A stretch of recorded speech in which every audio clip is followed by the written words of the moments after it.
He unified China. He built the foundations of a civilization that still exists today. And then, he tried to make sure no one would ever remember what came before him. This is Qin Shi Huang, China's first emperor, and possibly the most dangerous man in its history. Before Qin Shi Huang, the concept of China as we know it didn't exist. Imagine a landscape of rival kingdoms, locked in a state of constant war. Different laws, different money, even different ways of writing. For centuries, bloodshed was just a normal part of life. This was the Warring States period. Then, a young king from the state of Qin rose to power. His name was Ying Zeng. He was ruthless, methodical, and absolutely relentless. By his mid-30s, he had conquered every single one of his rivals. For the first time in history, the Warring States were united under one rule. Ying Zeng declared himself Qin Shi Huang, the first emperor. But this is where the story gets really interesting. Qin Shi Huang didn't just want power. He wanted permanence. He wanted to build an empire that would last for 10,000 generations. To do that, he standardized everything: weights and measures. Standardized. The currency everyone used. Standardized. The width of roads and even the axles on carts. All standardized. Most importantly, he standardized the written language. Before him, different states wrote characters differently, making communication difficult.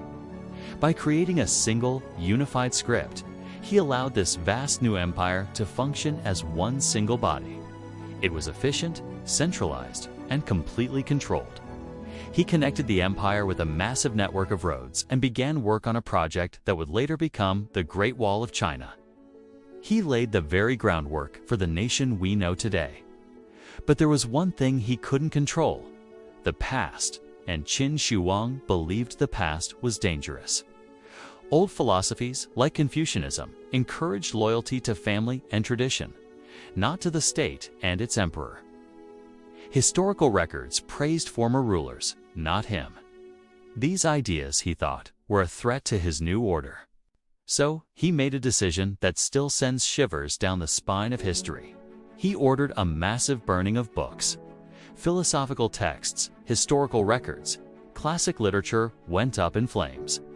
Scholars who resisted, who dared to hide these books or teach these old ideas, were dealt with brutally. Some reports claim hundreds were executed, even buried alive. Only books deemed useful by the emperor were allowed to survive. Things like medicine, agriculture, and divination. Everything else was meant to vanish. The rich tapestry of 1,000 years of thought wasn't just conquered. It was deleted from history. He wanted the past to begin with him. Despite achieving this absolute power, there was one enemy Qin Shi Huang couldn't defeat: death. He became obsessed with finding immortality. He sent huge expeditions across the seas, searching for a mythical elixir of life. He consulted with alchemists, who convinced him to consume elixirs made of mercury, believing it would grant him eternal life.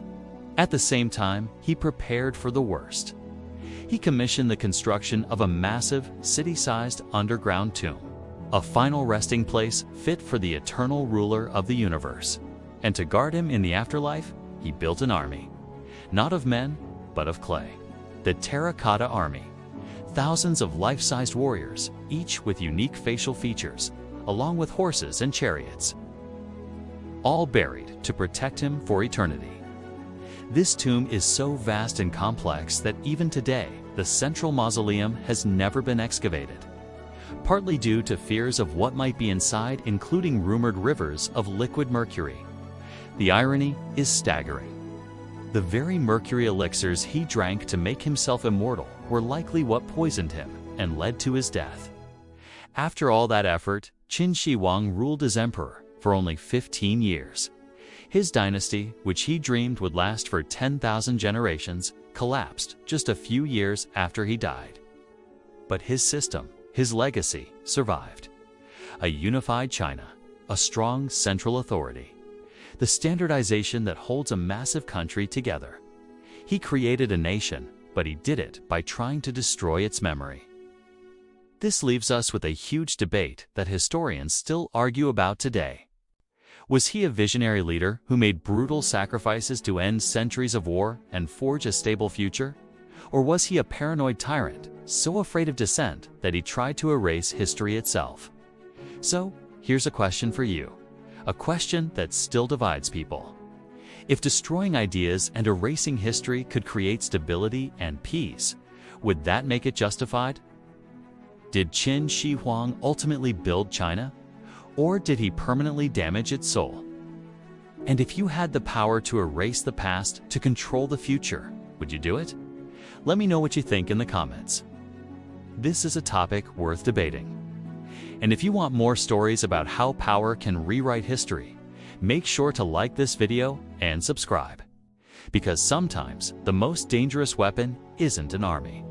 It's the control over memory. Thanks for watching.